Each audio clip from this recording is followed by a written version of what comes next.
శాసనమండలి చైర్మన్ పై అవిశ్వాసం ఎందుకు పెడతారని మండలి ప్రతిపక్ష నేత బొత్స సత్యనారాయణ ప్రశ్నించారు. చైర్మన్ ను బెదిరించడం కోసం ఈ అంశాన్ని ప్రస్తావించారా అని నిలదీశారు. అవిశ్వాసం పెట్టాలంటే సంఖ్యాబలం ఉండాలని కదా అని తెలిపారు.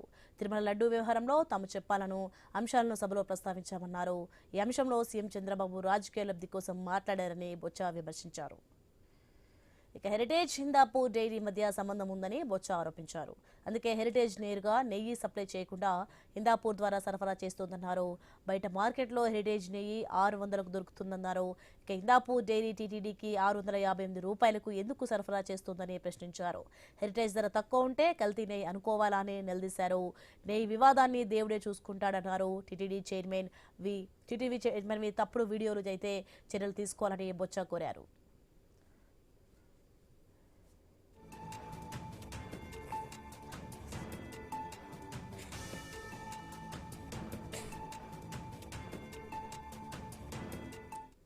ఇక చంద్రబాబు ఢిల్లీ రాజకీయాలకు వెళ్లే అంశంపై తను జోక్యం చేసుకోనున్నారు.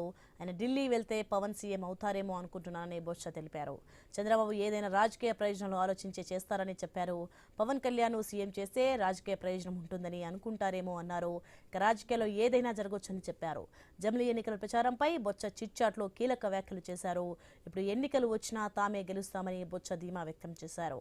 పవన్ కళ్యాణ్ వైసీపీ ఎమ్మెల్యేల సంఖ్యపై చేసిన కామెంట్స్ పై బొత్స స్పందించారు. గతంలో పవన్ 2 చోట్ల ఓడిపోయారని గుర్తు చేశారు. అంగన్వాడీలకు తాము అండగా ఉంటామని హామీ ఇచ్చారు.